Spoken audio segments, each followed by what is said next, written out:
Hello hello hello. तो आज की इस वीडियो में हम लोग डिफरेंशियल इक्वेशन का रिवीजन करेंगे। पिछले वीडियो में हम लोग ने डिफरेंशियल इक्वेशन का रिवीजन किया था, उसका पार्ट वन था, ये इसका पार्ट टू होगा। पिछला वीडियो में हम लोग एग्जैक्ट डिफरेंशियल इक्वेशन तक हम लोगों ने रिवीजन किया था, उसके बाद में कुछ सवाल देखा था। इस वीडियो में हम लोग लीनियर डिफरेंशियल इक्वेशन से शुरुआत करेंगे। Linear differential equation exam point of view से बहुत ही इंपॉर्टेंट टॉपिक है। मोस्ट ऑफ द क्वेश्चन जो एग्जाम में आता है इसी टॉपिक से आता है, लीनियर डिफरेंशियल इक्वेशन से। तो मैं आप लोगों को ये रिकमेंड करूंगा कि आप लोग इसको अच्छे से समझिए और इसका प्रैक्टिस कीजिए, इसका प्रॉब्लम का प्रैक्टिस कीजिए। तो ये आप लोगों के लिए बहुत ही बेनिफिशियल होगा। तो first of all, my name is Manu Kumar, I am second year undergraduate student at IITI Dhanbad. तो चलिए वीडियो का शुरुआत करते हैं। तो जो मोस्ट कॉमन फॉर्म है एलडीई का, वो क्या है कि dy/dx plus P Y equal to Q, जहां पी और क्यू क्या होता है, फंक्शन ऑफ एक्स होता है या कांस्टेंट होता है। इसका जो सोल्यूशन होता है क्या होता है, y इंटू आई एफ क्या होता है, इंटीग्रेटिंग फैक्टर होता है। इंटीग्रेटिंग फैक्टर क्या है, यहाँ पर दिया हुआ है। इंटीग्रेटिंग फैक्टर क्या है, e to the power integration of P X into D X. ठीक है, ये इंटीग्रेटिव फैक्टर हो गया। तो इसका सोल्यूशन क्या है, y into I F equal to integration Q X into I F D x है। ठीक है, और ये कैसे आता है, यहाँ पर इसका प्रूफ भी दिया हुआ है। आप लोग इसको प्रूफ को देख सकते हैं। क्या है कि पहले हम लोग इसको एलसीएम निकाल कर इसको सोल्व किए तो इतना आया, और फिर हम लोग दोनों एलएचएस और आरएचएस की साइड इंटीग्रेटिंग फैक्टर से मल्टीप्लाई किए, तो ये इसका आ गया, ये इसका इंटीग्रेशन हो गया। अब ये एग्जैक्ट फॉर्म में आ गया, ये एग्जैक्ट डिफरेंशियल में हम लोग पढ़े थे ना। तो इसका आंसर क्या होगा, इंटीग्रेशन ऑफ डी ऑफ को समथिंग, तो उसका समथिंग आंसर हो जाएगा, और इक्वल टू इसका इंटीग्रेशन। तो ये मोस्ट कॉमन फॉर्म है एलडीई का। तो इसमें हम लोग कुछ सवाल देख लेते हैं। पहला सवाल क्या दिया होगा, cos square X into D by D x plus Y equal to tan X. अब हम लोग इसको सोल्व करना है, तो ये तो हम लोग देख रहे हैं कि एलडीई के फॉर्म में दिख नहीं रहा है। तो इसको क्या करते हैं, कॉस स्क्वायर एक्स को यहाँ से हटाते हैं। तो क्या करेंगे कि कॉस स्क्वायर से एलएचएस और आरएचएस में डिवाइड कर देते हैं, तो क्या हो जाएगा, dy by D x plus Y sec square X equal to tan x into sec square X. हो गया ना, ये हो गया। अब ये देखिए क्या होगा, dy by D x plus P into Y equal to Q, जहाँ पी और क्यू क्या है, ये पी हो गया और ये हो गया क्यू। तो पी और क्यू फंक्शन ऑफ एक्स है। तो हम लोग इंटीग्रेटिंग फैक्टर पहले निकालते हैं। इंटीग्रेटिंग फैक्टर क्या होता है, e to the power integration p. P क्या है यहाँ पर, sec square x d x. हो गया ना। तो इंटीग्रेटिंग फैक्टर का वैल्यू आ गया, क्या आ गया कि ई to the power sec square x का इंटीग्रेशन tan एक्स है। तो ये हो गया e to the power tan x है। तो क्या होगा, इसका सोल्यूशन क्या होता है, वाई इंटू इंटीग्रेटिंग फैक्टर क्या है, Y into integrating factor equal to integration Q Q X into integrating factor D X. इसका सोल्यूशन होता है। तो चलिए, Y into integrating factor E to the power tan x equal to integration Q X क्या है, tan x into sec square X, tan x into sec square X. Integrating factor क्या आ गया, e to the power tan X, क्या हो गया D x. तो इसको सोल्व करने के लिए हम लोग क्या करते हैं, tan एक्स को टी मान लेते हैं। तो tan एक्स को जब टी मानेंगे तो क्या हो जाएगा, सेक स्क्वायर एक्स dx जो हो जाएगा किसके इक्वल हो जाएगा, dt के इक्वल हो जाएगा। तो ये किस में हो जाएगा, tan एक्स को टी माने हैं, t into E to the power T dt y into E to the power tan x equal to, ये हो गया ना। अब इसको हम लोग सोल्व करना है, तो इसको हम लोग क्या यू डॉट भी से कर सकते हैं या आइलेट से कर सकते हैं। इसको तो आराम से कर सकते हैं ना। तो इसका इंटीग्रेशन क्या होगा कि ई टू द पावर टी को बाहर निकालेंगे तो टी हो जाएगा, माइनस इंटीग्रेशन निकाल टी का differentiation E to the power T हो जाएगा, प्लस सी इक्वल टू क्या हो जाएगा, Y into E to the power tan X. यही तो होगा। इसको यू डॉट फिर से हम लोग कर सकते हैं ना, बस हो गया।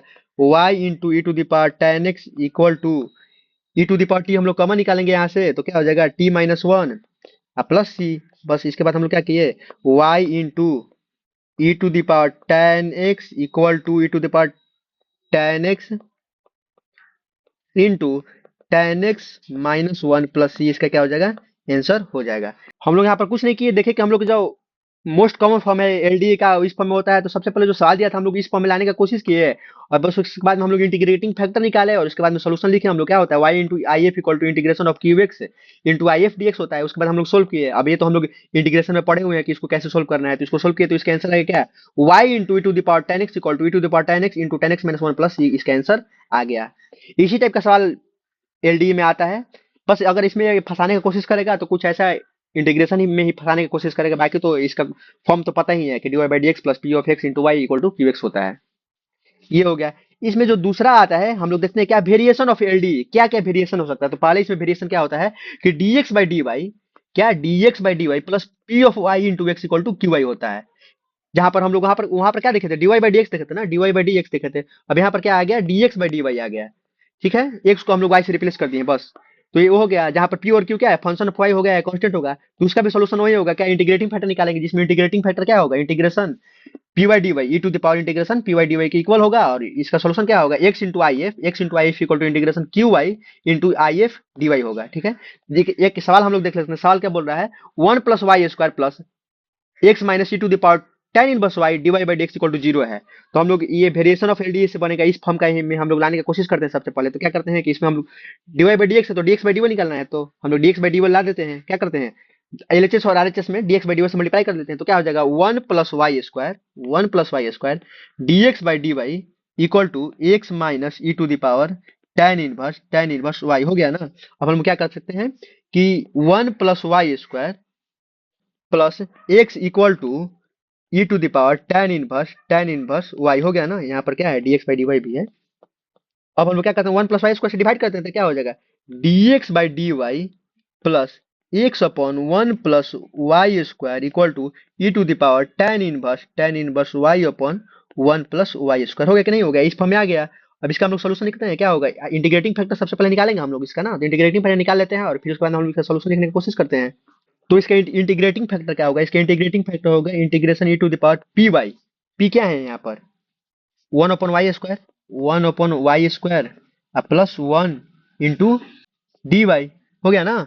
इसका हम लोग जानते हैं क्या होगा, ई टू द पावर, इसका आंसर क्या होगा, ई टू द पावर ये किसका है, टेन इनवर्स वाई होगा कि नहीं होगा, टेन इनवर्स वाई हो गया ना। तो क्या होगा, x x into E to the power tan inverse Y equal to integration क्या है यहाँ पर, e to the power tan inverse Y upon 1 + y² into E to the power tan inverse Y D y हो गया। तो इसको आगे हम लोग सोल्व करेंगे तो क्या आएगा, आएगा X into E to the power tan inverse Y equal to E to the power tan inverse Y को हम लोग टी मानते हैं, तो क्या हो जाएगा, e to the power tan inverse Y को टी मानेंगे तो हो जाएगा e to the power tan inverse Y upon 1 + y² d y जो होगा किसके इक्वल हो जाएगा, डी टी के इक्वल हो जाएगा। तो इतना के बाद हम लोग क्या लिख सकते हैं, डी टी लिख सकते हैं, तो टी डी टी हो जाएगा, इंटीग्रेशन टी डी टी हो जाएगा। तो इसको हम लोग क्या लिख सकते हैं, x into E to the power tan inverse Y equal to टी² बाई 2, टी के बदले में हम लोग e to the power tan inverse y by का होल स्क्वायर है बाई 2 प्लस सी, इसका क्या हो जाएगा, आंसर हो जाएगा। यही तो है कि हम लोग इस पे सबसे पहले क्या किए कि हम लोग देखे क्या वेरिएशन ऑफ एलडी, जिसमें क्या है उसका form dx by D Y plus P of Y into X equal to Q Y, जहाँ पर पी और क्यू क्या है, फंक्शन ऑफ वाई है या कांस्टेंट है, उसका हम लोग इंटीग्रेटिंग फैक्टर निकाले और फिर उसके बाद हम लोग सोल्यूशन निकाले। उसका सोल्यूशन क्या है, X into I F equal to integration Q Y into I F D Y के इक्वल है। फिर उसके बाद में हम लोग इसको सबसे पहले जो सवाल दिया था उसको उस फॉर्म में लाने की कोशिश किया, तो उसका ये फॉर्म में आया क्या है, dx by D Y plus X upon 1 + y² equal to E to the power tan inverse Y upon 1 + y²। फिर हम लोग इसके आई एफ निकाले, इंटीग्रेटिंग फैक्टर निकाले और फिर उसका सोल्यूशन लिखे तो उसका आंसर क्या आ गया, उसका आंसर आ गया X into E to the power tan inverse Y equal to 1/2 into E to the power tan inverse Y का होल स्क्वायर प्लस सी के आंसर इसके इक्वल आ गया। ये था क्या, dx बाई डी वाई का फॉर्म का वेरिएशन था, हम लोग पढ़ रहे हैं अभी। इसमें दूसरा जो आता है क्या आता है कि F inverse Y into D Y by D x plus P of X into F of Y equal to Q X, इस फॉर्म में होगा। तो इस फॉर्म के सवाल को हम लोग देखिए, सबसे पहले एक सवाल इसमें एग्जांपल से हम लोग इसको समझने की कोशिश करते हैं। तो इसमें दिया हुआ है क्या, cos Y into D Y by D x plus P of X into sine Y equal to Q X के इक्वल है। तो यहाँ पर हम लोग क्या करना पड़ेगा, साइन वाई को जेड मानना पड़ेगा, साइन वाई को जेड मान लेंगे तो क्या हो जाएगा, cos Y into D Y by D X किसके फॉर्म में आ जाएगा, डीजेड बाई डी एक्स के फॉर्म में आ जाएगा। इसको हम लोग क्या लिख सकते हैं कि DZ by D x plus P of X into Z equal to Q X. अब इसमें इसी तो यही तो हो गया क्या, मोस्ट कॉमन फॉर्म है एलडीई का, इसी को तो हम लोग देखे थे, जिसको हम लोग आसानी से नहीं सोल्व कर सकते हैं। कि क्या होगा कि यहाँ पर जो एफ ऑफ वाई होगा ना, यहाँ पर एफ इनवर्स वाई है, तो एफ ऑफ वाई के बदले में टी मानेंगे तो f inverse Y D Y by D x क्या आ जाएगा, D T by D x equal आ जाएगा। बस इसको हम लोग आसानी से सोल्व कर सकते हैं, ये दूसरा इसका वेरिएशन है, तो इसको यही तो आ गया बस। तो इसका देखिए एक यहाँ पर सवाल दिया हुआ है, क्या दिया हुआ है कि D Y by D x plus 2y into tan x equal to Y square के इक्वल है। ठीक है, तो ये किस फॉर्म का लग रहा है, सबसे पहले तो यहाँ पर देखते हैं। तो हम लोग क्या पढ़ते हैं कि D Y by D X होगा एक plus P of X into Y equal to Q X होगा। तो देखिए यहाँ पर क्यू एक्स है ही नहीं, ये तो हो गया। फिर दूसरा पढ़ते क्या है, D x by D Y इन plus X into P of Y equal to Q होगा। तो यहाँ पर एक्स भी नहीं है, क्या है यहाँ पे एक्स एफ एक्स है, एक्स का फंक्शन है, यहाँ पर एक्स नहीं है, तो इस फॉर्म भी नहीं है। तो इस फॉर्म में हम इसको लाने का सबसे पहले कोशिश करते हैं। तो इसको लाने के लिए क्या करना पड़ेगा, वन बाई वाई स्क्वायर हम लोग डिवाइड कर देते हैं। तो one by Y square divide कर देंगे तो क्या हो जाएगा, one by Y square into D Y by D x plus two by y tan x equal to one आ गया। ठीक है, अब यहाँ पर क्या कर सकते, वन बाई वाई को टी मान लेते हैं। वन बाई वाई को जब टी मानेंगे तो क्या हो जाएगा, minus one by Y square into D Y by D X किसके इक्वल आ जाएगा, D T by D X की इक्वल आ जाएगा। तो minus one by Y square D Y by D x के बदले में क्या लिख सकते हैं, minus D T by D X लिख सकते हैं। तो ऐसे हम लिख दिए इसको, देखिए minus D T by D x plus two t into tan x equal to one आ गया। ठीक है, अब ये मोस्ट कॉमन फॉर्म में आ गया। इसके हम लोग इंटीग्रेटिंग फैक्टर निकाले तो इसका वैल्यू क्या आया, कॉस स्क्वायर एक्स का वैल्यू है इंटीग्रेटिंग फैक्टर के। इंटीग्रेटिंग फैक्टर क्या होगा, e to the power minus integration of P x. तो पी यहाँ पर क्या है, ये है minus two x into tan x d x के इक्वल आ गया है, इसका वैल्यू है कॉस स्क्वायर एक्स। अब इसका हम लोग सोल्यूशन लिखे तो सोल्यूशन लिखे क्या आएगा, T into cos square x, यहाँ पर टी का फंक्शन है ना, वहाँ पर वाई का रहता था, यहाँ पर टी है, तो T into cos square X into integration integrating factor into cube X का इंटीग्रेशन। तो उसका आंसर आ गया क्या, cos square X plus Y into X by two plus sine two X by four equal to C Y. इसका क्या आ जाएगा, आंसर आ जाएगा। इस सवाल में हम लोग कुछ नहीं किया, सबसे पहले हम लोग इस फॉर्म लाने की कोशिश किया क्या, कि F inverse Y into D Y D x plus P of X into F of Y equal to cube X. क्योंकि ये देख रहे थे जो सवाल दिया हुआ था, कोई भी दो फॉर्म हम लोग देखे थे क्या, d Y by D x और d x by D y वाला, तो उसमें कोई मैच नहीं कर रहा था।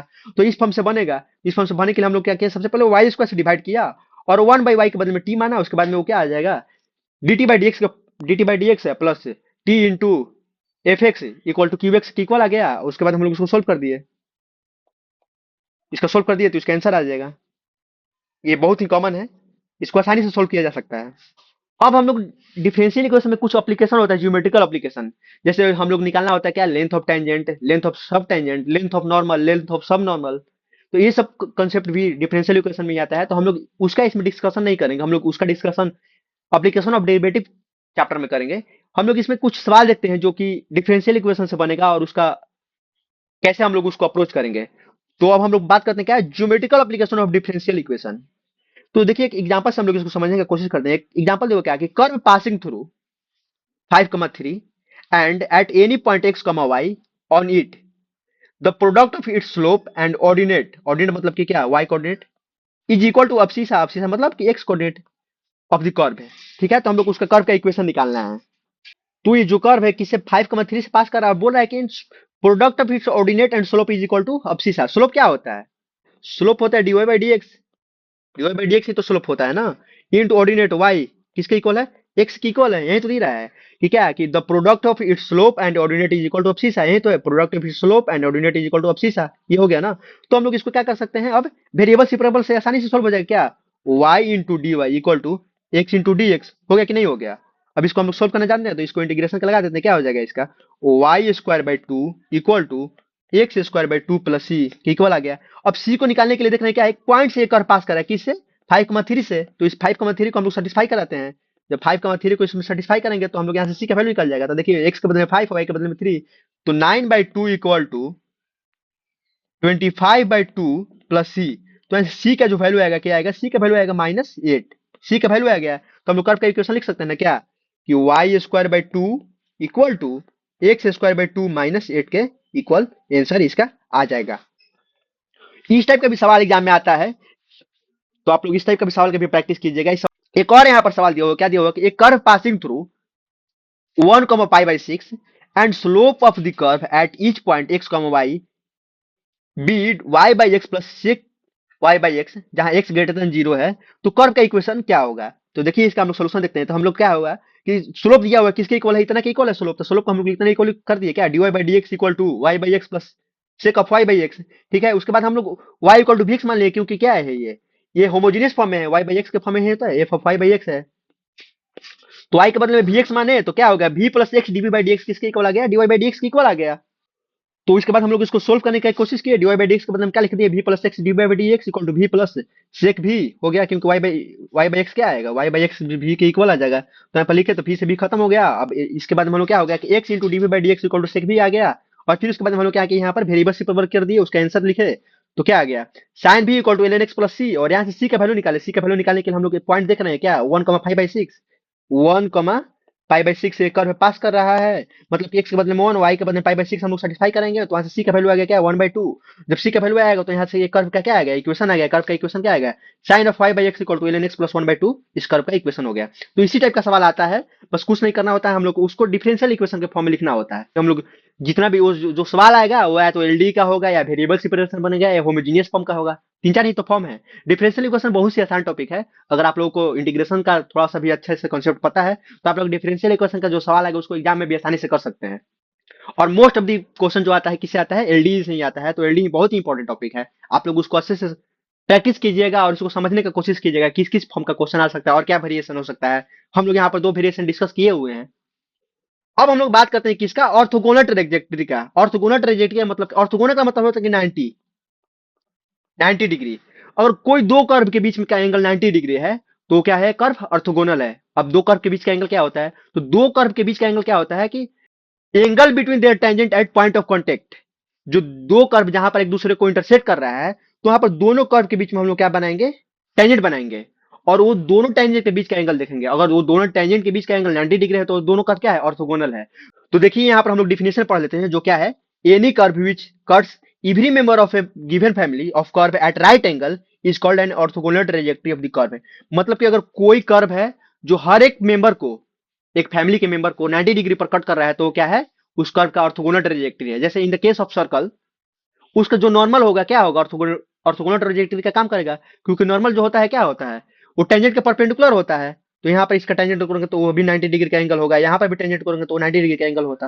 तो इन केस ऑफ सर्कल ये नॉर्मल है, उसका क्या है, ऑर्थोगोनल ट्रेजेक्टरी काम करता है। तो इसका हम लोग एक एग्जांपल देख लेते हैं। एग्जांपल से हम लोग इसका समझने की कोशिश करते हैं।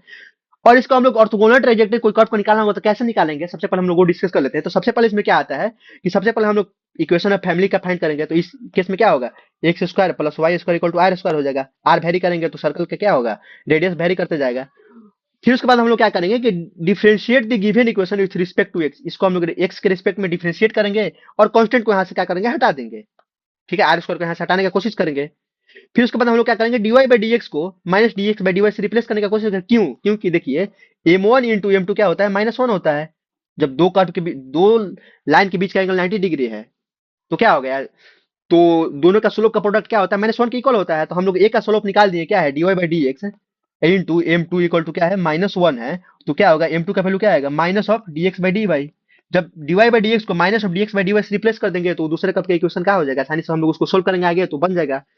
फिर उसके बाद क्या लिखना है, तीसरा स्टेप है क्या है कि replace d Y by D x equal to minus of d x by D y. और उसके बाद हम लोग क्या करेंगे, इक्वेशन को सोल्व करेंगे। जो न्यू डिफरेंशियल इक्वेशन होगा वही हो जाएगा ऑर्थोगोनल ट्रेजेक्टरी का आंसर हो जाएगा। ठीक है, सबसे पहले हम लोग कर्व का फैमिली ऑफ कर्व का इक्वेशन लिखेंगे। फिर उसके बाद हम लोग एक्स के रिस्पेक्ट में डिफरेंशिएट करेंगे और d Y by D x को क्या पुट करेंगे, minus of d x by D y से पुट करेंगे। और उसके बाद में न्यू डिफरेंशियल इक्वेशन जो आएगा उसको सोल्व करेंगे और जो आंसर आएगा वही हो जाएगा क्या, ऑर्थोगोनल ट्रेजेक्टरी का आंसर। तो चलिए एक एग्जांपल देख लेते हैं। एग्जांपल क्या है कि find orthogonal trajectory of y square equal to 4ax। ठीक है, तो सबसे पहले हम लोग क्या किए कि इसको एक्स के रिस्पेक्ट में डिफरेंशिएट किए। तब एक्स के रिस्पेक्ट में डिफरेंशिएट किया क्या आ जाएगा, 2y dy by D x equal to 4a आ गया। ठीक है, अब हम लोग यहाँ से 4a को क्या करना है, हटाना है। मतलब कि ए को यहाँ से हटाना है तो ए को हटाने के लिए क्या करना पड़ेगा कि वाई स्क्वायर बाई 4x लिखना है। तो ए के वैल्यू इक्वल आ रहा है कि नहीं आ रहा है इस इक्वेशन से, तो यहाँ पर हम लोग लिख दिए। तो अब यहाँ से देख रहे हैं कि क्या आ गया कि 2y dy by D x equal to क्या आ गया, वाई स्क्वायर बाई एक्स के इक्वल आ गया। ठीक है, यहाँ तक आ गया। फिर हम लोग वाई से वाई कटा दिया तो देख रहे हैं कि 2 into D Y by D x क्या आ गया, वाई बाई एक्स के इक्वल आ गया। अब हम लोग जो यहाँ पर देखें कि m1 इंटू -1 होता है तो हम लोग अगर m1 पता है तो m2 क्या लिखना पड़ेगा, m2 के बदले में क्या, minus d Y by D x. m2 निकालेंगे ना तो क्या होगा, -1 बाई m1 के इक्वल होगा। तो बस, तो d Y by D x के बदले में minus d x by D y put कर दिए। और उसके बाद हम लोग सोल्व किए, वेरिएबल सेपरेबल से आसानी से सोल्व हो रहा था। तो उसका जो कर्व का इक्वेशन आ गया क्या आ गया, 2x square plus y square equal to c के इक्वल आ गया। और यही होगा इस सवाल का आंसर। तो सबसे पहले हम लोग इसने क्या किए, जो फैमिली ऑफ कर्व है उसका इक्वेशन लिखे। फिर उसके बाद में हम लोग एक्स के रिस्पेक्ट में डिफरेंशिएट किए और वहां से कांस्टेंट जो ए है उसको हटाने की कोशिश किए। तो उसके बाद में जो डिफरेंशियल इक्वेशन आया उसमें d Y by D x के बदले में हम लोगों ने minus of d x by D y put किया। और उसके बाद में जो नया डिफरेंशियल इक्वेशन आया उसको सोल्व किया। जो उसका आंसर आ गया क्या आ गया, 2x square plus y square equal to c. वही हो जाएगा क्या, ऑर्थोगोनल ट्रेजेक्टरी का आंसर। इसका सवाल हम लोग 4 स्टेप में कर सकते हैं जो कि यहाँ पर डिस्कस किया हुआ है। क्या किया हुआ है कि find equation of family of curve. फिर इसके बाद में differentiate the given equation with respect to x and eliminate constant. फिर उसके बाद में हम लोग रिप्लेस करना क्या, d Y by D x को minus of d x by D y से। और उसके बाद में जो न्यू डिफरेंशियल इक्वेशन आएगा उसको सोल्व करेंगे तो आंसर हम लोग का आ जाएगा। तो इतना ही डिफरेंशियल इक्वेशन में होता है। ये यहाँ पर वीडियो का समाप्त हो जाता है। अगर आप लोगों को वीडियो पसंद है तो लाइक कीजिए, चैनल को सब्सक्राइब कीजिए। मिलते हैं अगले वीडियो में। Thank you, wish you all the very best. मिलते हैं अगले वीडियो में।